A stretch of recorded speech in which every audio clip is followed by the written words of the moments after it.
Hi, everybody. This is Jennifer coming at you from Lizzie Lou Studio on your Saturday night live stream with gals. We're very, very excited to have you here with us tonight. If there is anybody watching, give us a shout out. Let us know that you're watching. Let us know that you can hear us and that you can see us.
Hello, can anybody see or hear me?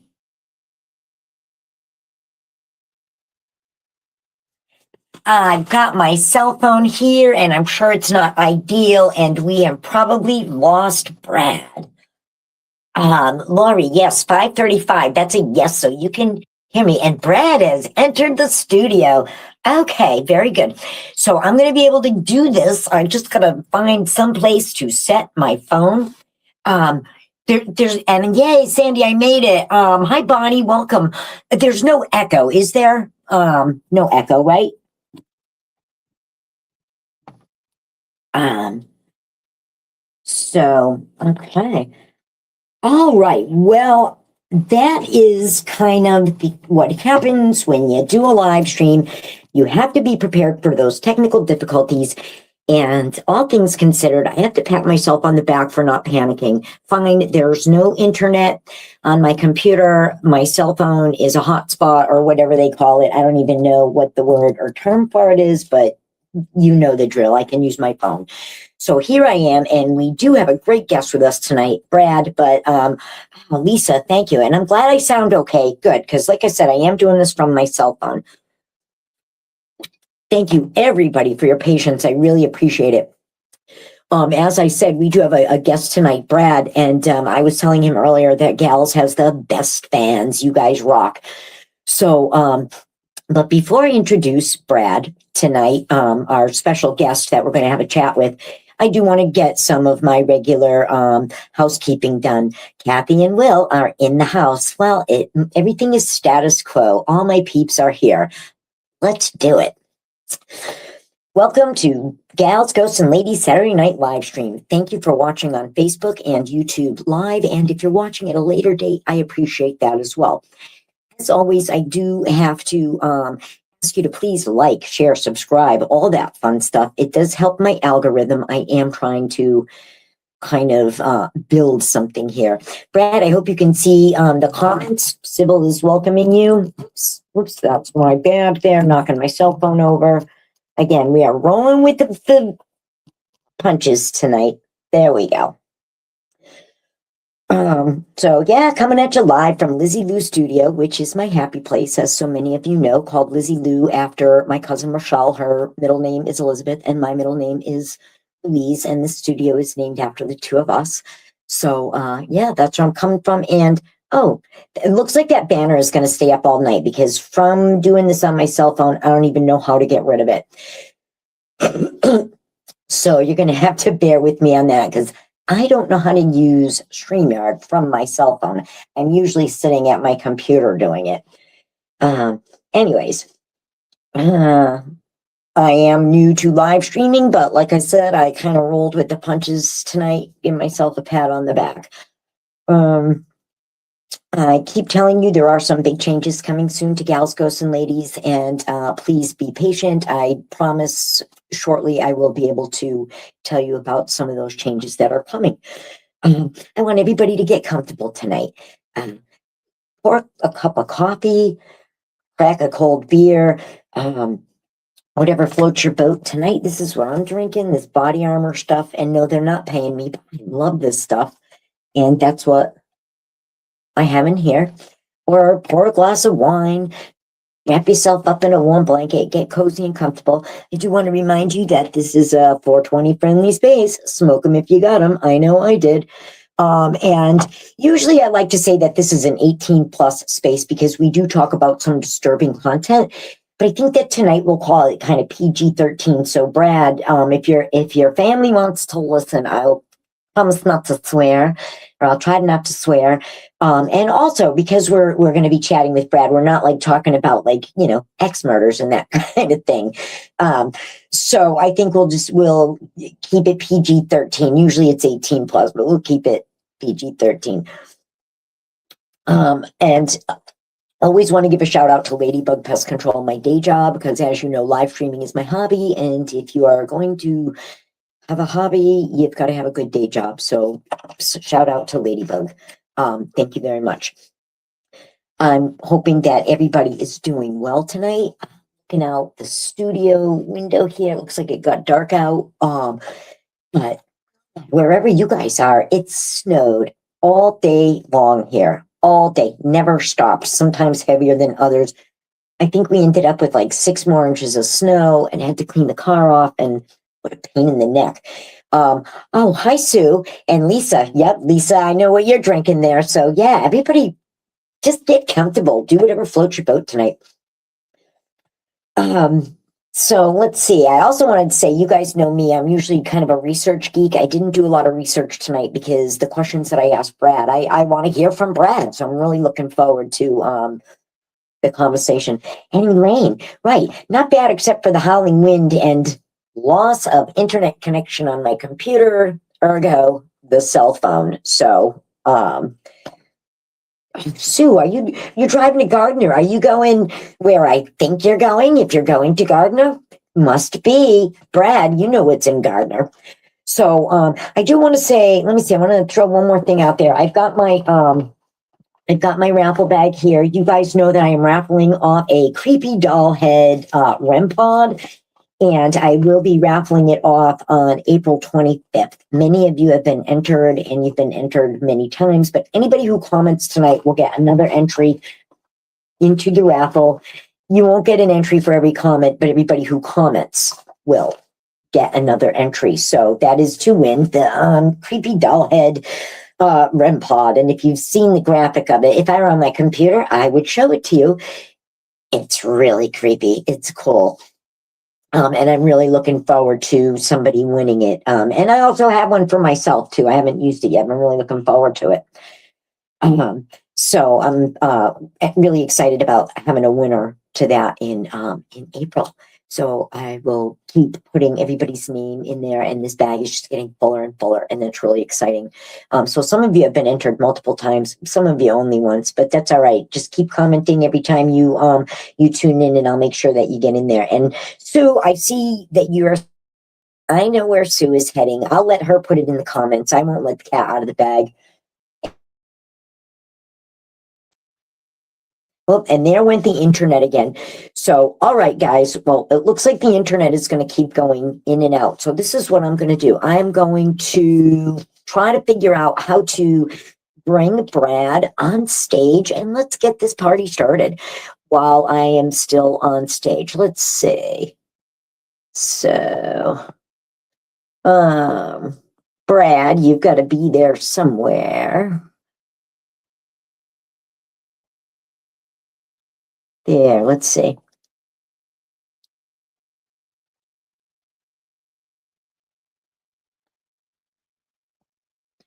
All right.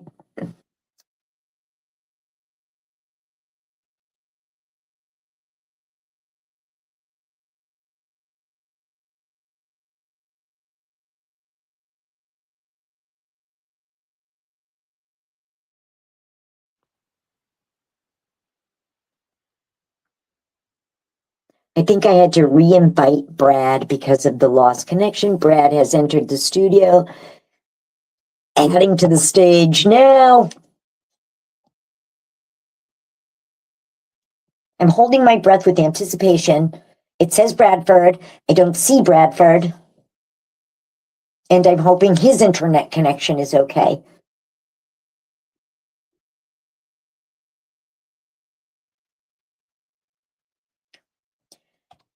Can anybody see Brad? I cannot. But I mean, oh, what a bummer.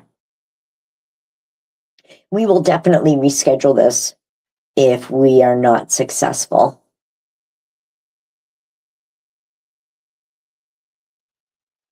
All right, well, it looks like we lost Brad. So, well, that's a real bummer. So, listen, I am going to tell you a little bit about Brad. One of the things that I'm really excited to have him on this show, and if not tonight, then definitely at another time. Well, here we go. We working there? There we are. Good. I'm really proud of dealing with these live stream issues. Like I feel like a professional. But anyways, guys, this is Brad, and he's a paranormal investigator. He's a dad. He's an author. We're going to talk about that. So excited. And so much more. And a guide. Brad, can you see the comments? Can you see people's comments?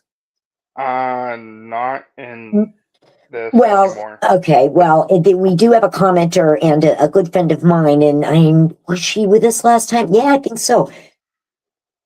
In December, Sue Jacobucci, but she's on her way to Gardner right now, driving to Gardner. So you know where she's headed. So, like I said, I wasn't going to out her on Facebook, and you're not going to out her either, but you know where she's headed.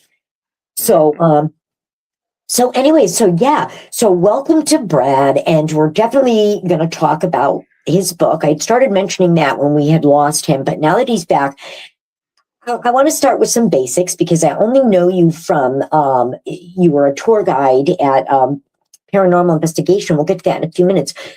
But Brad, welcome to Gals, and tell the guys and gals watching, tell us about yourself. Who are you? Where are you from? Hey everybody, my name is Bradford. I'm right from Massachusetts, Worcester County. I'm not gonna get too crazy, but born and raised in Mass. Hopefully one day out of here, but for now, we're still a masshole. I've left and I've come back, if that's any consolation, you know, I so it did ends up did not being that bad, but I mean I did shortly as a kid. I lived in New Hampshire for a couple of years, but for the most part, I've always been right in Mass. I've been into New Hampshire and Vermont, and I've got family way up north in Maine.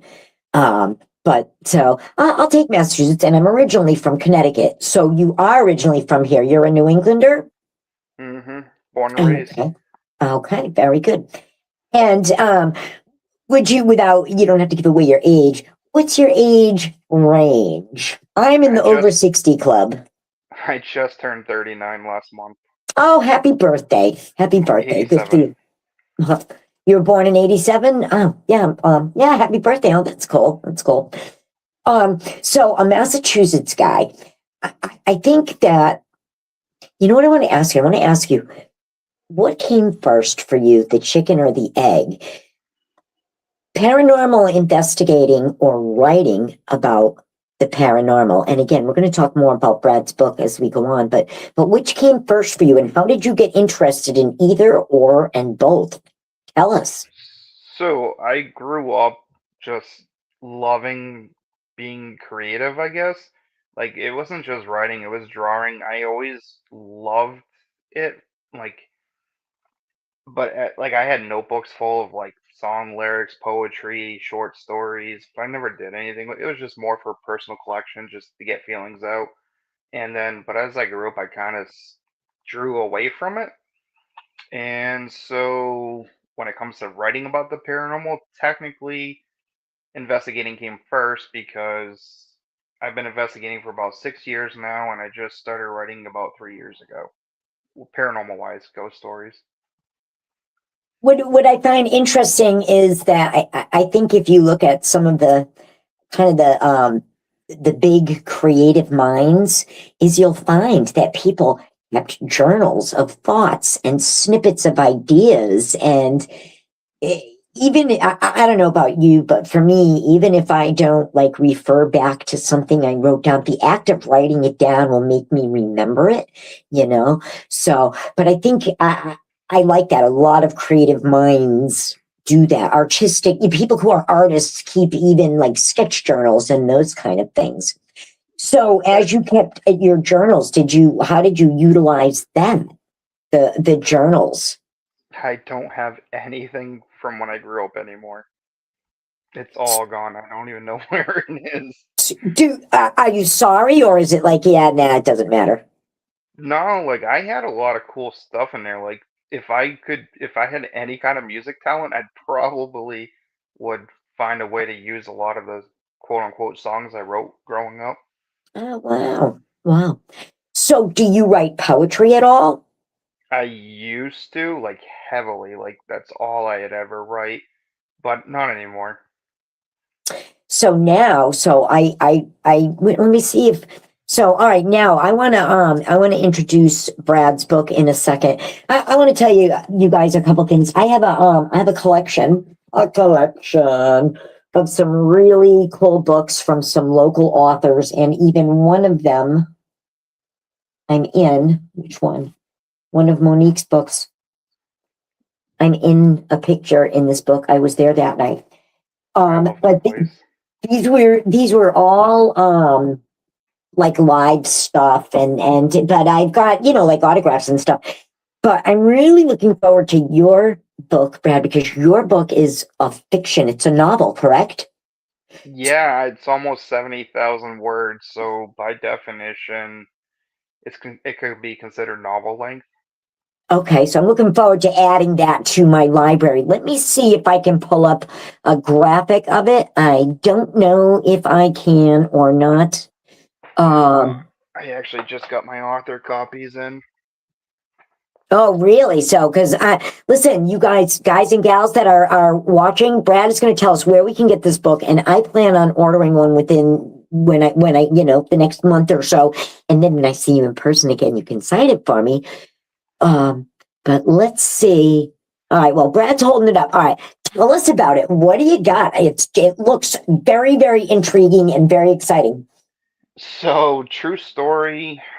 When I first started ghost hunting, I went more just straight paranormal, and then about a year or two into it, I started going more spiritual. So I started taking like mediumship classes, getting better at receiving messages from spirit, my guides or whatever.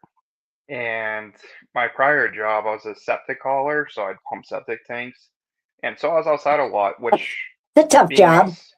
yeah, it's tough, and it definitely did a number on my back. But it allowed me to be grounded more because I was outside more, and I was constantly getting messages. And one of them was about this book, like this crazy story, and I dropped the idea down. Like I wrote it down, never did anything with it. And then 3 years ago, I finally started getting like a pull to utilize it, like build off of it. And basically, what I wrote is a story called Altianum Spiritus, Timmy's Revenge, and it's Latin for Revenge of the Spirit. I don't want to give too much away because Yeah. I want people to No read it. spoilers, that's for sure. Exactly. Well, I can tell you this: everybody who has read the beta version of it, no one has seen the ending coming. Like it's a total like M Night Shyamalan. Like I steer you in one direction and total 360 it. Oh, I So can't wait.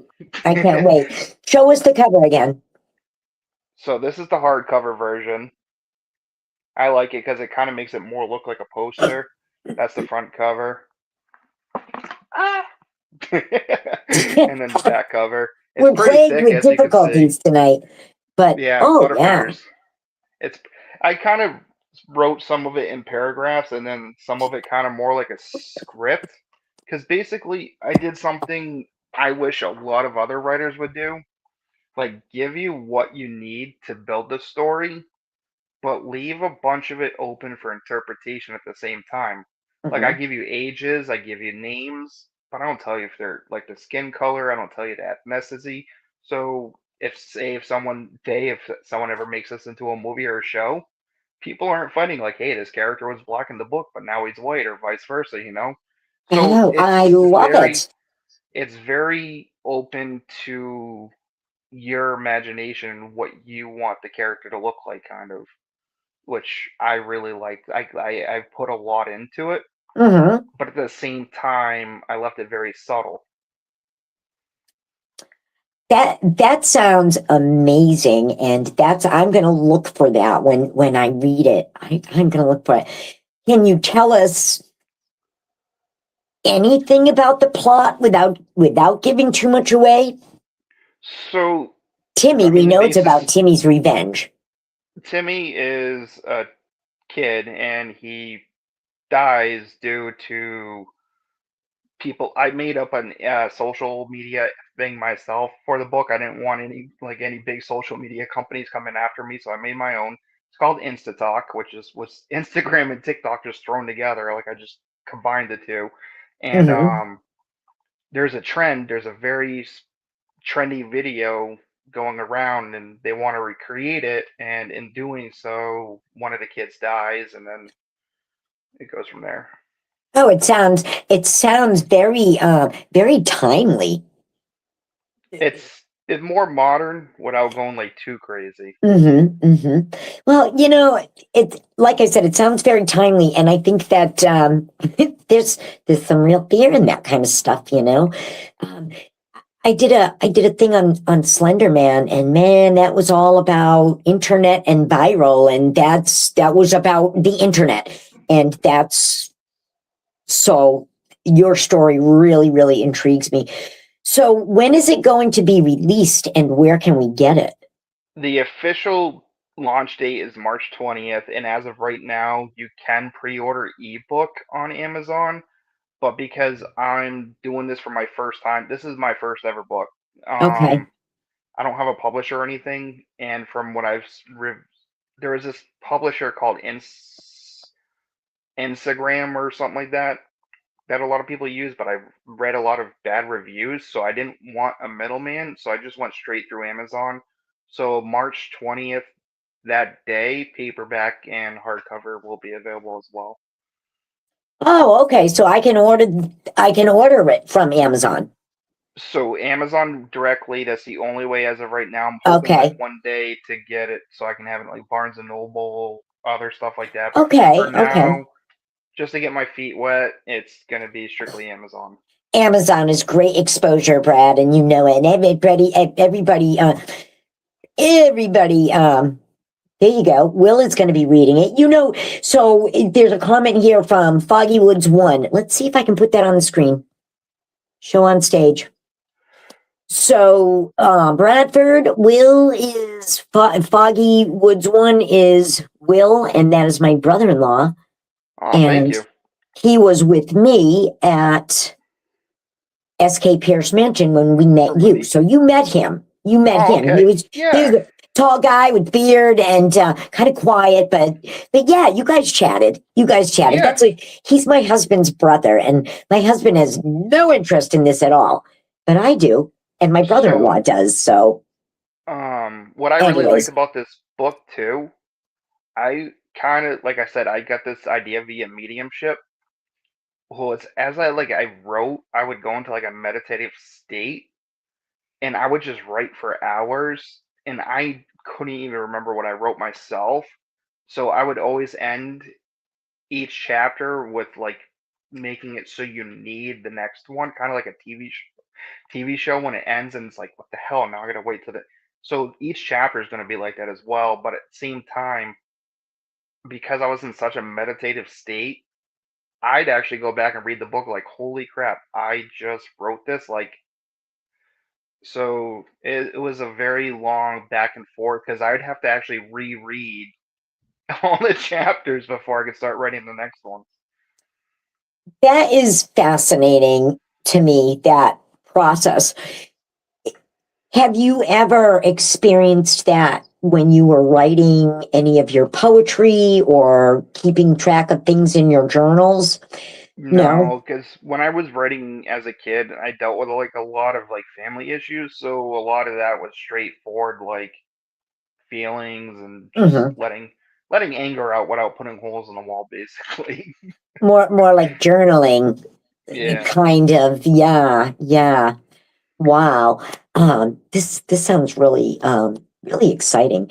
And I think that definitely some of my followers, my gang of gals and guys here is definitely interested in that book. I Um, do too. I do want to like try to do like Jeff Belanger. Do you follow Jeff Belanger at all? Absolutely. He does like a lot of author events at like local libraries, so that's one of my goals to figure out how to do that because I can buy the copies from Amazon myself and bring some to them and sell them in person. Like I would love to be able to talk about the book in person and sell them right on the spot and chit chat Well, with people if they have questions. Brad, I just got hit up by a local library about doing some talks. So we will talk offline about that. I will, you know what? I'll shoot you a DM about that tomorrow and tell you what I did that caught their interest, and so that you can do the same. Okay? All right. Yeah, I Go was ahead. gonna try my local library too. Be like, hey, like I live in this town. I just wrote a book. Like, what do I got to do to, have an event here? You know what? Tell them I will come for free. Yeah. No, you don't have to pay me. And, yeah. So look at the Sybil said, look at that, connected for a reason, for sure. I'm gonna, yeah, I was very excited about this opportunity to hear from this local library. So I'm very happy to tell you how it happened for me. It was, I didn't actively do something. I did something that I always do, and it came to me. So I'll tell you how to do it. Anyways, so let me ask you, what did your well, I want to go in two different directions. Let's keep with how you said that you went into a meditative state when you wrote the book. Do you attribute that to anything, or do you think it's spiritual or otherworldly, or what do you think happened during that meditative process? 100%. I really totally believe it was my spirit guides. Plus, I got a lot of haunted objects. So I feel like it was a combo of both, like, hey, how do I write this really creepy story? And like as I was writing it, like I was getting to the point like I was getting so creeped out by it that I would have to like turn the lights on and like pause because it would show me what they wanted me to write out, and it Oh, was wow. it was very, very creepy. It's a very twisted book. So it because you experienced so much when you wrote it? Was it cathartic? Did you feel relieved afterward? Did you feel spent afterwards? Sometimes when I do a creative project, I'm so exhausted after 6 months or a year of working on a painting or something, that at the end of it, I'm either very exhausted or very depressed or both. But that's just I me. had a lot of I want to keep going, but it's getting late and I have my day job, so I got to stop myself and go to bed. And then I'd find myself on my phone because I have the Microsoft account on my phone too. I'd Hmm. find myself like as I'm in bed, like typing to the chapter. So when I got back on my computer, there it was. Or on the slower days at work, logging in and typing it away at work. Like was fully focused on it, and then I started writing my second book halfway through this one. I don't want to take the shine off of this book because this one's a total nonfiction one that I'm actually excited for. But halfway through it, I started like writing my second book that will be coming out a couple months later. Um, I want to This one is about my urbex because when I met you, I told you my fun hobby is going to like the abandoned hospitals on the weekend, not the pay to Oh play yeah, locations. like urban So exploring. yeah, so it's only 8 chapters, but it starts with like a brief history lesson of each location, like whatever you can find right online. Like I didn't go too intensive because like I basically was using it to set the atmosphere so you knew where I was about to go, and then I talk about like all my personal paranormal experiences there, every creepy moment, from seeing apparitions to basically getting the shit scared out of me left or right, and with my So, own pictures too. So any pictures in the oh, book cool. are all my own personal pictures I've taken at those locations, nothing off of Google. So now, do you care to share with us one or two of those experiences, or are you going to make us wait for the book? So I'm not gonna say the name of the location, Okay. but one of the creepiest things I've ever had happen to me is I was in the basement. I was trying to find the morgue because other urban explorers had posted pictures of the morgue, so I knew it was in the basement. And I found myself in it looked like a medical sterilization room because it was every all around the walls was like a wash type machine, and the floors are tile. I'm in there by myself, and as I'm walking to a side, because I was like, you know what, maybe I'll just stage up in here and try to do some EVP sessions or whatever. As I'm walking, I get about halfway through the room and I hear wet footsteps running right towards me. There's no one in there with me. I am 100% alone, and I'm hearing the slap, slap, slap getting closer and faster right to me. Oh my And as God. Oops. soon as it is next to me, like literally, like I could feel like I felt the air of whatever it was rushing at me. It comes to a dead stop, and then I just hear in my left ear. That was probably the scariest situation I've ever had happen. And you were alone. Totally alone. Oh my God. Yeah, that's pretty scary. That's pretty scary. That one. I've been on what's that TV show? Fright Club, Oh, and there's a no way. I love Fright Club. What episode? season two. Bigfoot's got back. It was like episode 4 or 5 or 6. I don't remember exactly which one, All right, but the well, I'll look episode at season two. I'll look at season two. because at two different locations, I actually caught an apparition on video. So they took both of them and did like a little interview with me. I'm not going to say the locations because they're in this book, Mm-hmm. but one of them, I was laying in the morgue rack where they would put the bodies, and I could Right. hear a tapping at my feet, like someone was down there with me. But again, I'm laying in this thing alone, and as I looked down, I literally watched. It looked like the shadow of a child crawl from the rack that I'm on up and over to the next one. And I saw that with my own eye, not knowing my video, like I had my camera on, not knowing my camera had actually caught it too. So that was like a holy grail moment. And Wow. then at another location, I was walking around with two friends. I wasn't alone when I caught the one in the morgue rag either. I was with another friend. I get smart sometimes and bring people with me. Um, I had my K2 meter going, and as I'm like panning the room, it starts freaking out, like totally freaking out. And I go home and I'm working on the YouTube video, and I notice as the K2's freaking out, like this white apparition runs right through my arm. I didn't see it with my own eye at the time, but I saw it as I was reviewing the footage. So those two moments is what got me on Fright Club. Well, Heather is definitely piping in about seeing some, hearing some things. I think, what did she say? Too bad we couldn't hear a scream, but she also said that some of your footage is crazy. And look, my friend Mark Ramponi. Oh, he said if you're hunting alone, he's a fan. Mark is a fan. I'm going to run through a few comments, Brad, because people are just uh, laying down their comments, and we definitely want to share them with you because people are saying great things. Lisa is saying, "Oh my God!" I mean, really, you were the story you told about with the hearing the in your feeling the whooshing in your ear. I was getting goosebumps when you were telling that story. Um, so yeah, people, we've got a great response. What was it that Heather said? She said, "Too bad we can't hear the ghost scream in the pictures." Um, that sounds great. Did you hear something scream? Um, is it my friend Heather Wheeler by Yes, any chance?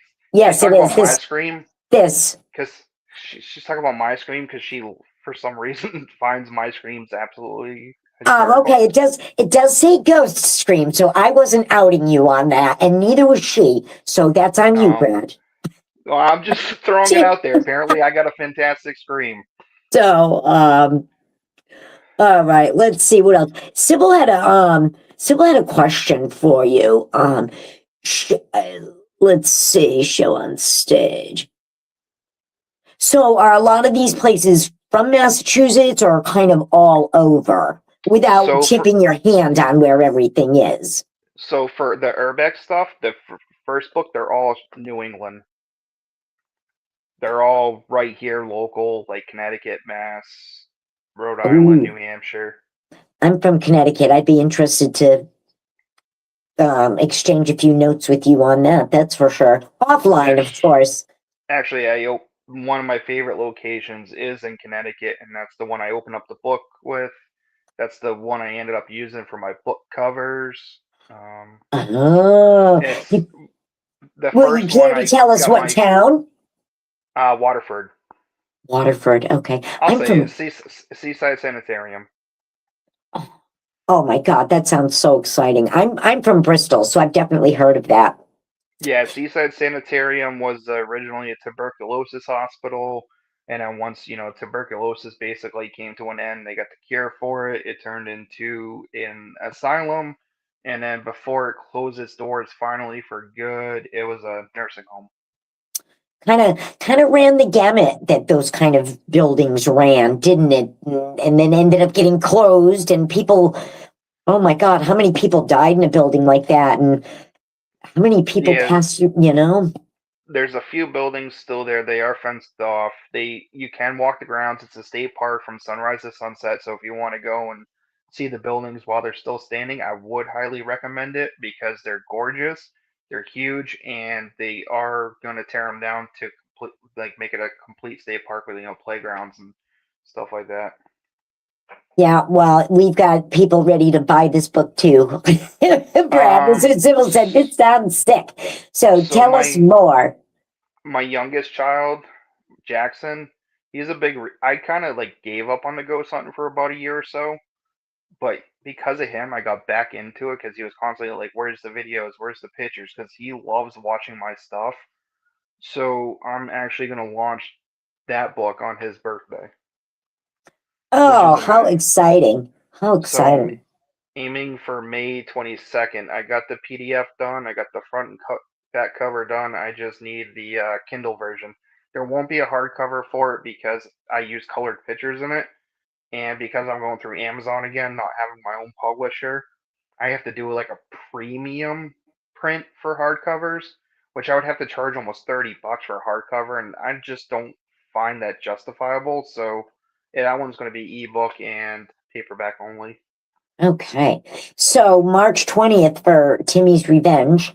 hmm And then May, did you say May? May 22nd is the goal for the. It's called My Haunted Journey: True Paranormal Encounters and Abandoned Locations. Well, keep sharing your graphics and whatnot with me because I'll share them on the gals page because I know I'm going to get both books. I guarantee you that. And I know that some of my friends are too. And like Sybil said she loves paperback better. I do as well. Um, Sandy's got a question for you. Can I throw up a question from one of our viewers, Of course. Bradford? All right, let's see. We got a question from Sandy. Let's see. I've got my fat fingers here. There we go. I'm doing this from my phone. Have you been to the Medfield State Prison? Sandy hasn't. She's walked the grounds there before. Just wondering if you know of any paranormal activity there. Medfield State Prison. I think that one's totally bordered up. I think I've been there for just like a quick trip because Medfield wasn't too far from Waltham, and one of the locations, actually two of the locations in the first book are right in Waltham. So one of the times we did a day trip to Waltham, we went to Medfield State real quick. Well, it sounds like a fun excursion. For sure. And did you take? You don't know if you took pictures or. We didn't, yeah, because we wanted to do it the Urbex way and all the buildings being built up, boarded up, and couldn't get into any of it. We did get Yeah. lucky though. They actually had the church building open because they were going to be filming something. Oh, So they wow. actually let us come in and take some pictures inside the church, which was really cool. But we didn't really go ghost swing because there Mhm. was just way too many people. I don't like a lot of cross contamination. Oh, So yeah.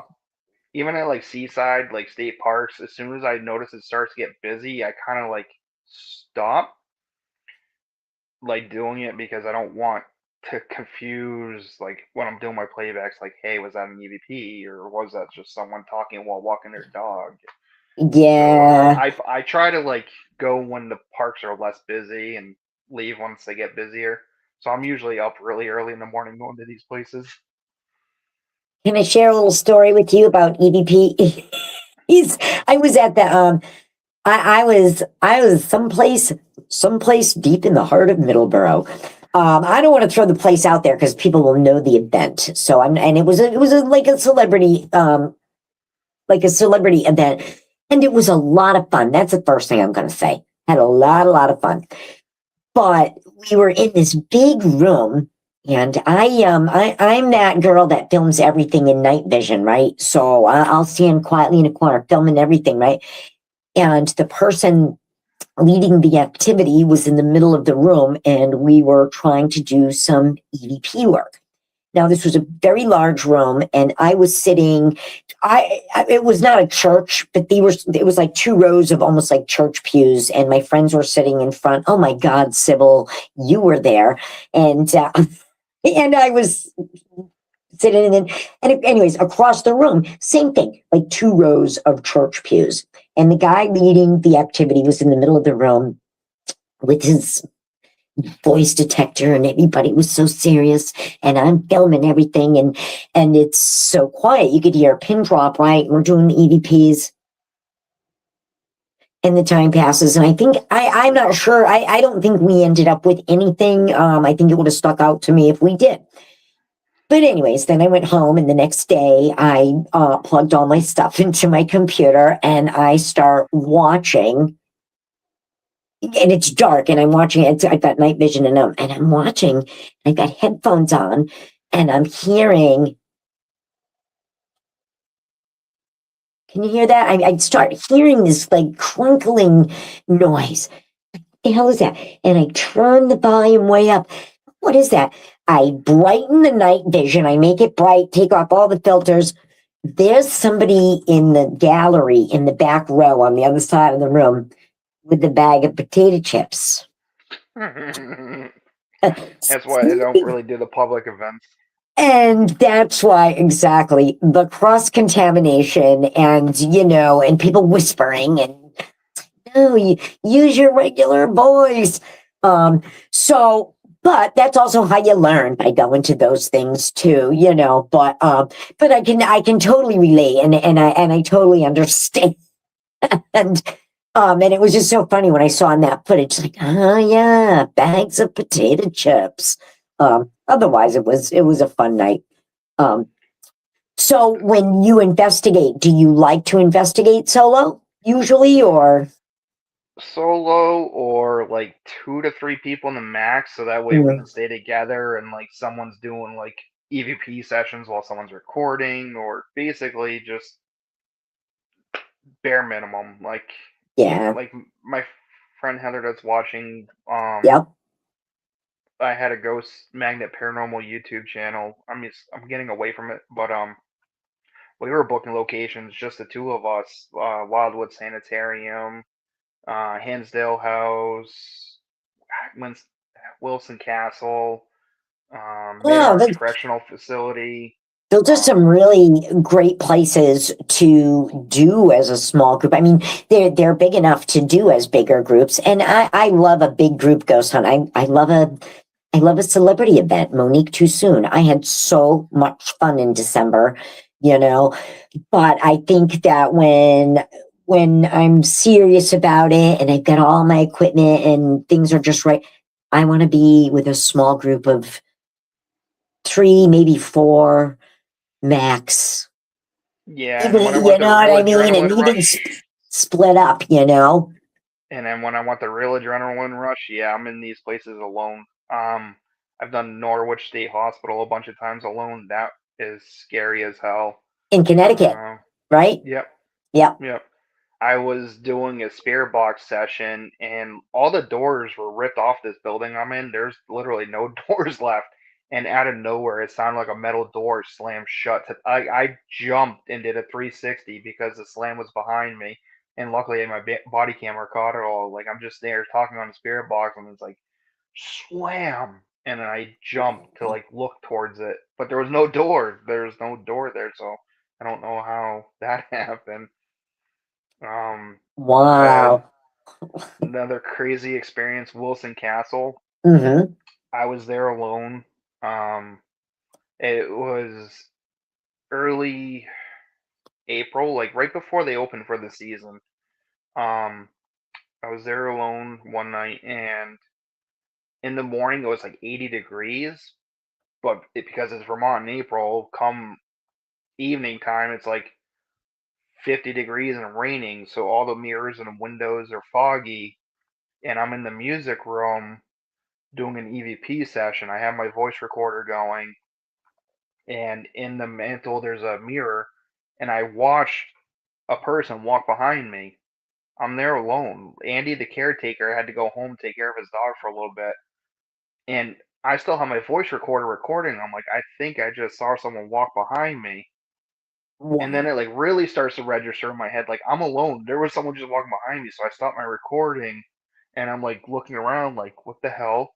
And as I'm doing the playback, when I say I think I just saw someone walk behind me, you hear a man go, "You did." I'm like, I had Wow. head to toe goosebumps from that. Yeah.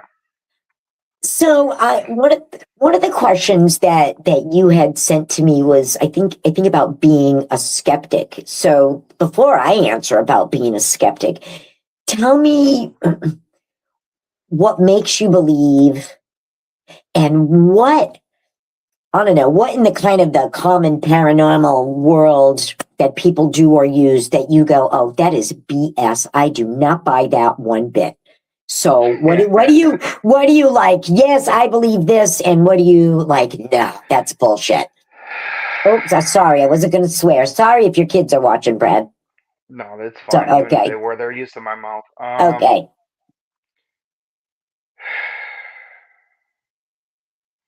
I don't want to sound like an asshole, but basically a lot of the stuff I watch, I'm like, there's no way. But at the same time, there's no skepticism left in me. Like I'm 100% believer. I've seen things get manipulated that shouldn't have been. Mm-hmm. Um, like dolls with no batteries in them talking, remote control cars with no batteries in them start driving. I've seen and been through way too much to have any doubt anymore. Don't get me wrong, I still know like houses creak naturally because of expanding wood and stuff like that. Like I know there's still scientifical things, but stuff that makes me call BS. The Dybbuk box. I totally can't stand all those videos of people opening divot boxes and getting possessed, and I feel like a lot of that is way too much more for the ratings of who's watching to keep the viewer Mm-hmm. intrigued. Right. And See that's Sybil's comment. It's so much for TV. I'm starting to learn. So I'm starting to watch. Let me get this comment off of there. That so much that what we see on TV and YouTube, where I wanted to believe so much, and that's is what literally entertainment. It's not. that's We want and to. rude and And rude. oh yes, totally rude. You mean like disrespectful people and being like, let's go in and fight these ghosts, that kind of stuff, or what? Like good old Zach. Zach Bagans? Yeah, I still watch the show because they do get like the people that build the really cool tools for them, and They're I do like the OG. locations. They're OG. So I like the locations. I like the Mm-hmm. equipment. Yep. I like Aaron. I like I Nick. Oh, I love Aaron. I love Aaron. But let me say this, Bradford, about I want to say this about Ghost Adventures, and I know that a lot of people in this day and age absolutely feel the same way that you do, and it is over the top, and you know a lot of it's BS, and everything's a demonic possession. But for me, and I think that you may even agree with me, I think for me, what I do like about Ghost Adventures is a show like Ghost Adventures put that shit in my hands. And what was their tagline? And I'll tell anybody who listens, anybody who loves Ghost Adventures or who hates Ghost Adventures, what was their tagline? With no big camera crews following us around. Now tell that to a camera geek. I've been a video camera geek since as long as you could have personal video cameras. So I start hearing that, and then equipment starts getting more affordable. And then the other piece that you said, so many of these locations, I feel like Ghost Adventures is responsible for bringing, yeah, a lot of good things have come from these things, like preserving history and raising funds for repairs and preservation and all that kind of stuff. Um, so Ghost Adventures, it's very corny at times. I don't disagree with that, but they are OG. And like I said, for a girl like me, for me, they made it attainable. It's like, oh shit, yeah, I could do that. And I I did. learned about Letchworth State Hospital because of them, and that's one of my favorite urbex spots. Which one? Which state hospital? Letchworth State Hospital, it's in New Letchworth. York. Yeah. That was like when they were like very first get going, like first season 2 or 3, like when Nick was still around. Mm-hmm. I found out about the SK Pierce because of them. Like Oh, it's okay. it's I still watch it. Like I still watch it to Oh, this yeah. day. I mean, half the crap Zach says goes through one ear and out the other, but I'm still paying attention to the locations, the equipment they're getting built for them specifically because they're huge. Yeah. So, So um, just recently, they were at, well, just recently, a couple episodes ago on the latest season, they were at the Winchester house with Patty Negri, and they did some seance work, and it actually turns out that Harry Houdini has a history at the Winchester house. I don't know if you doing knew that. seances. Yeah, and they made some contact, or appeared to. Again, so much entertainment factor to that. Then you want to start talking about entertainment factor. Sam and Colby, I love them, but that's an entertainment factor. Project Fear, I love them. Spin-off of Ghost Adventures as they are. But and I love the premise of Project Fear, where they would get in the RV and not tell everybody where they were going. And also about Project Fear, the everybody going off alone. The So I like solos, that. yeah. Yeah. So I guess you got to kind of know, where do you draw the line of what are they showing you that's entertainment and what is real paranormal investigating. I've been watching two guys on YouTube to kind of, I feel I have to kind of keep a balance, because I watch a ton of paranormal shit, and I love like Nuke's Top 5 and all that kind of stuff, and I want to I've been send on some there. stuff in. So yeah, but I've been watching Mini Minuteman, and he debunks a lot of ancient Egyptian stuff and pseudoscientific theories. So I don't believe a lot of his stuff, but I really like seeing a kind of an opposing viewpoint, and where do they get theirs from. And another guy called John Wolfe. John Wolfe, like, he'll take an episode of Ghost Adventures and go, yeah, well, that could be somebody pulling a wire, but he doesn't show somebody pulling a wire. So he doesn't like debunk everything he sees. He ranks on it. It's Debunks like, through, yeah, he debunks through skepticism. yeah. But then I ran across John Wolfe's episode of the Blackwell Ghost. Did you see that? I be honest, I don't watch the YouTube. Well, I watched it, and it presents itself as a real, as a documentary. It presents itself as a documentary, and I watched it, and I liked it very much. And I said, wow, what a crazy story that was. This guy ends up in this house, and this lady murdered babies in the 20s and blah, blah, and all this other kind of shit, right? And this happens and that happens. And this guy, John Wolfe, gets a hold of this documentary. It is sold, marketed, advertised, everything is a documentary. And it turns out that it's not. And it turns out that this guy making this film owns the properties that they investigated and hired actors to play the owners. And so this guy, John Wolfe, did a real deep dive. And he said, like who didn't love Blair Witch Project, and who didn't love Paranormal Activity, those movies. And those movies were presented to you as horror films.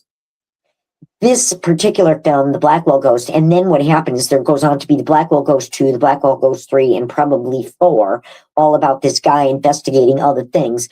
But this guy, John Wolfe, does this deep dive, and turns out that this guy is just bullshit and complete bunk. And personally, I don't want to say I felt duped, but personally, I was disappointed in myself for falling for so much of it.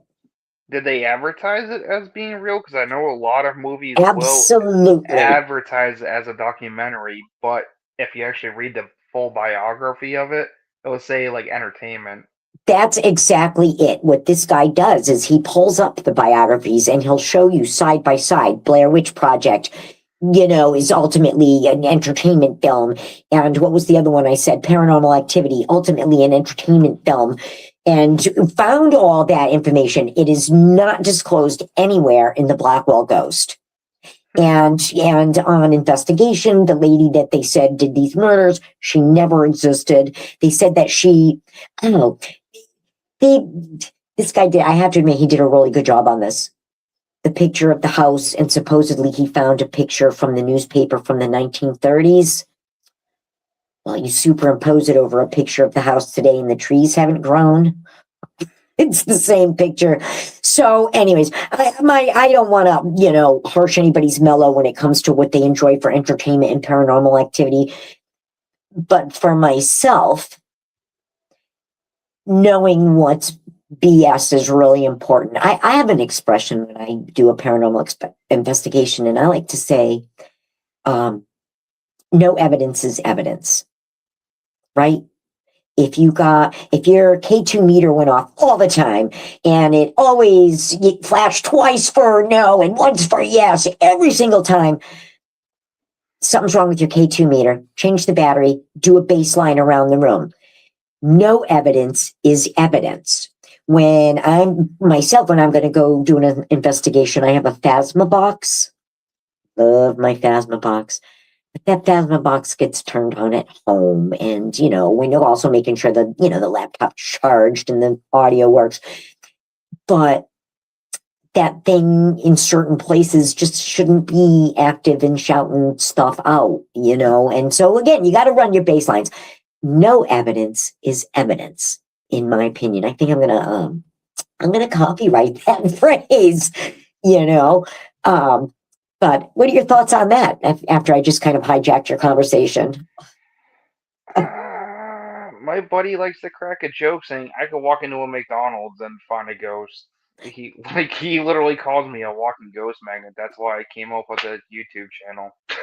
I could sit here right now and probably get my spirit box going and get some chatter. I'm not going to because I don't want to invite stuff in, but yeah, well, I do baselines at home, but I don't do anything in my house. I have to have a sacred space. Yeah, we actually have a doll from the SK. So, have you been going to the SK a lot? I've been many years? I've only been there twice, and that was recently. I went in December and a few months back, maybe, I don't know, over the summer, maybe. Okay, so you know Marion, right? I do, yeah. She has a doll that she actually just handed down to us. There was a Lori Cabbage. Oh, sorry, I just suck with that name. Lori something doll. She's the big head witch of Salem. So Heather's giving you another shout out there. That's her. Oh, wow. Trying to get a closer look because it's on my phone. Sorry, everybody's got to see me looking close up to my phone and my old lady neck. Can't switch the camera view, sorry. But I got her. I have wow, a couple stuffed animals that I took from an urbex spot. I have bricks from places like Penhurst, Wilson. I got a lot of stuff. But you're comfortable with them in your home. Oh, absolutely. I set my boundaries.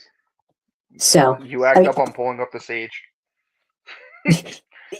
You have to. You have to. You have to set your boundaries. You have to clear the air. I'm going to sit tight. I'm going to grab something. I want to show you something.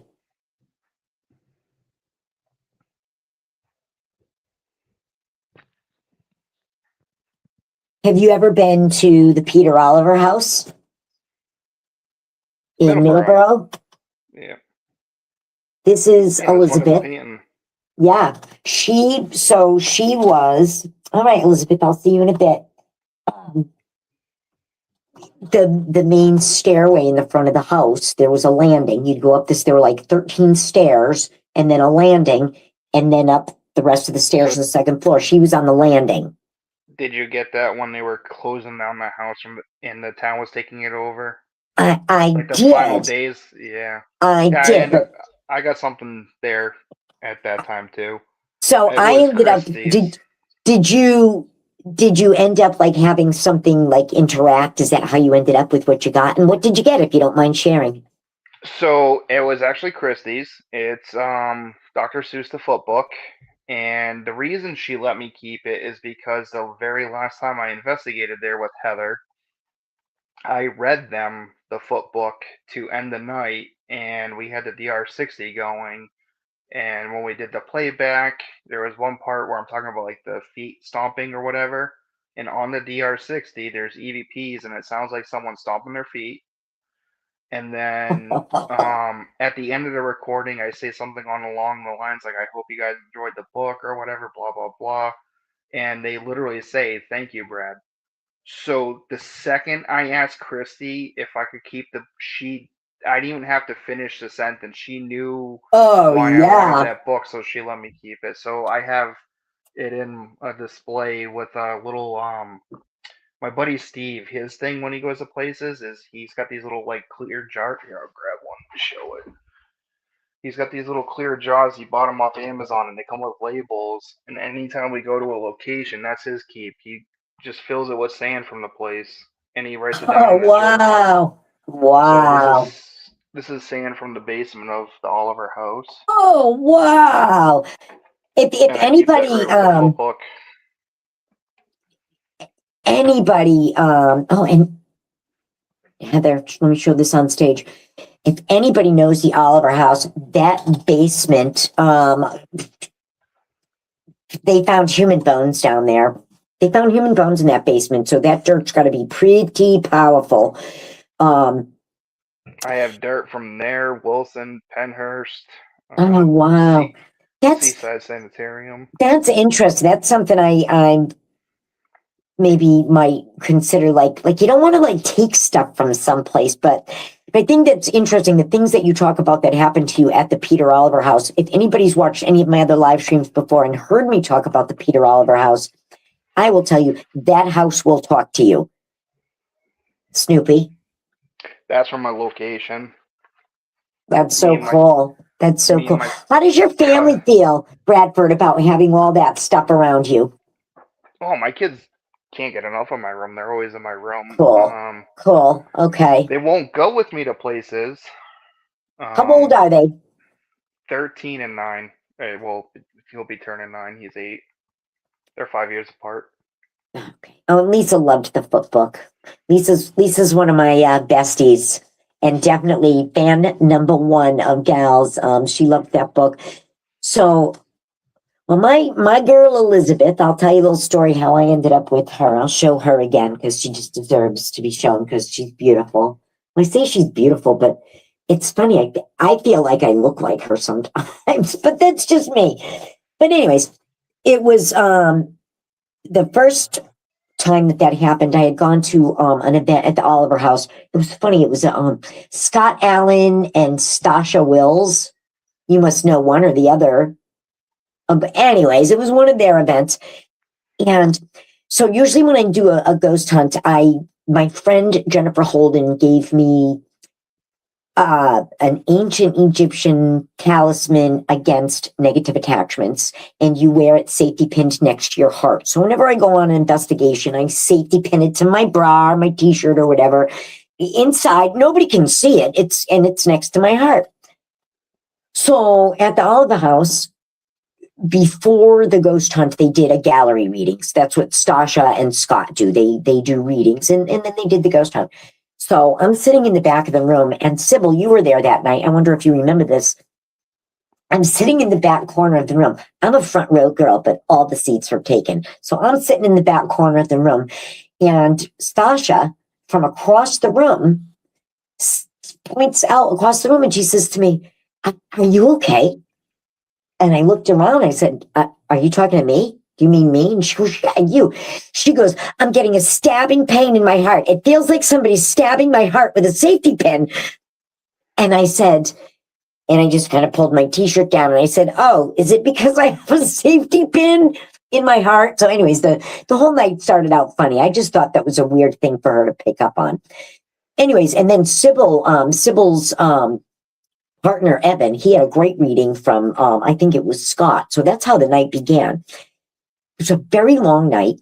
And at the end of the night, the event ended at midnight. So it was about 11:30. So everybody was wrapping everything up from the second floor and starting to gather down, like in the kitchen around the table, getting the last glass of water and whatnot. And I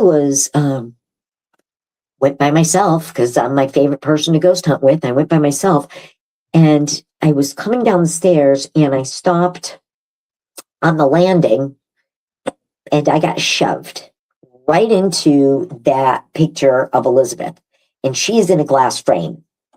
And she crashed onto the landing and then bounced down 13 stairs to the bottom, where she landed with a crash. And everybody from every part of the house came running to the stairs to see, like towards the night before Christmas, to see what the clatter. And there I was on the landing against the wall, and Elizabeth down on the ground, and I was fine and she was fine, and we put her back in place. And that was in August, I think. And it, oddly, very oddly, I had never been to the Oliver house before, and then all of a sudden, from August to December, I went 6 times. This house just drew me. It just drew me. So anyways, I was there on the last weekend to say farewell. And that Saturday night, which was the house was so alive and was just so active that night. But when I left, Christy offered me, I'll show her again. Christy offered me my girl Elizabeth, and she's in my bedroom. And when I get up every morning, I say good morning to her. And when I go to bed at night, say good night every night, because we got this thing going and it's all good.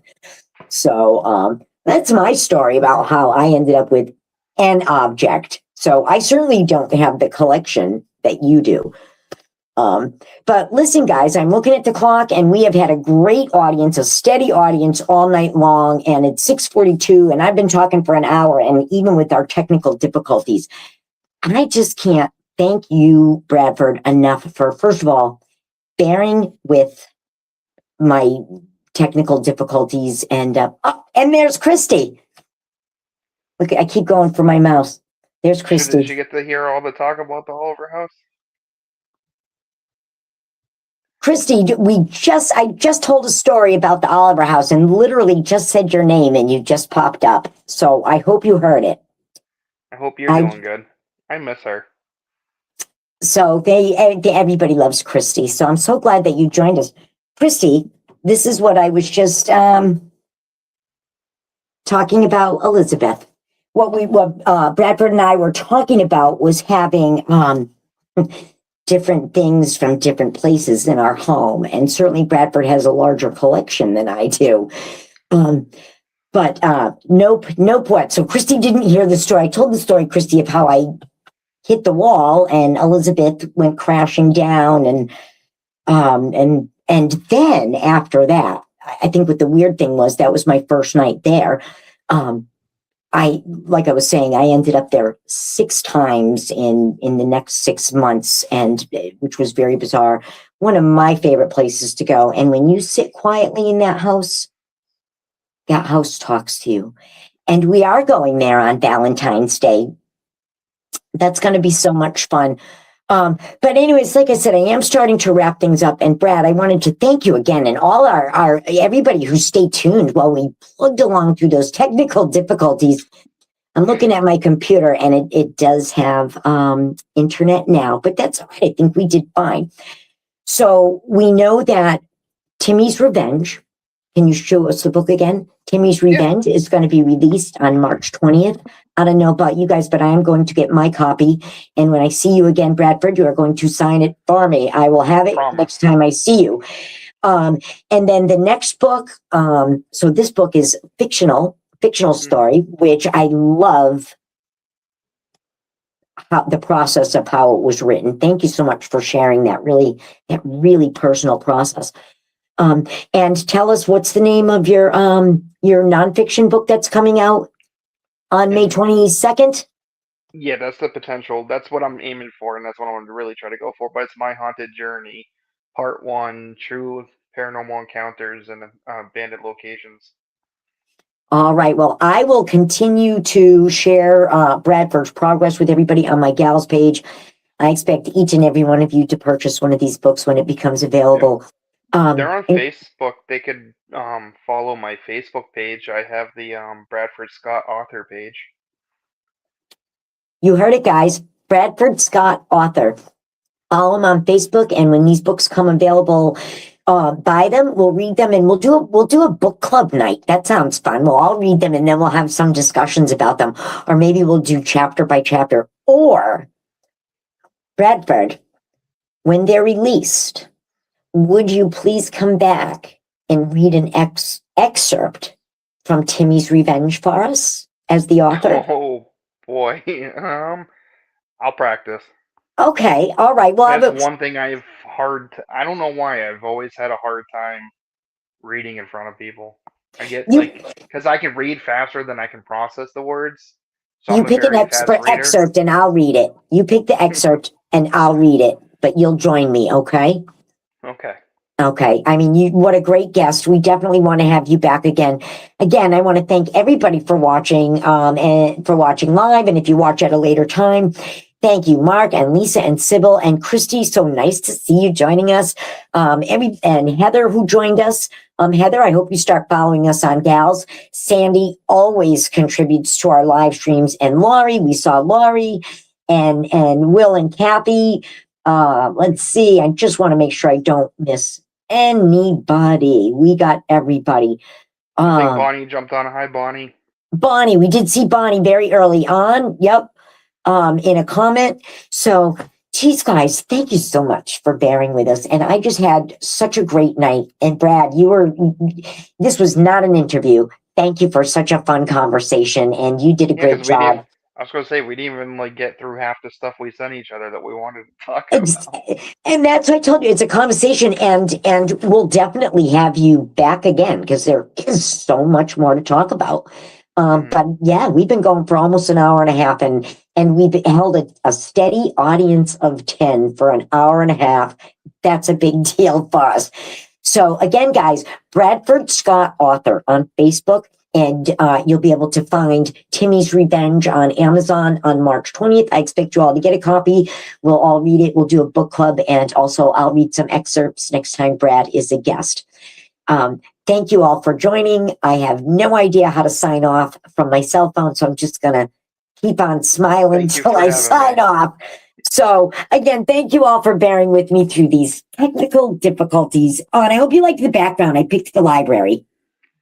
Thought that was a good one for an author. So, all right, let's see if I can sign off here, guys. I have no idea. Bye. All right, bye, guys. Thank you.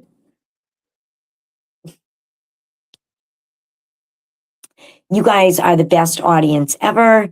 And I thank you all very, very much. And there we go. This is going to end. Thank you. And Brad was a great guest. Get his book. And I'll be posting this week about what I got going on next week. And I will talk to you all very, very soon. Thanks again. Bye-bye.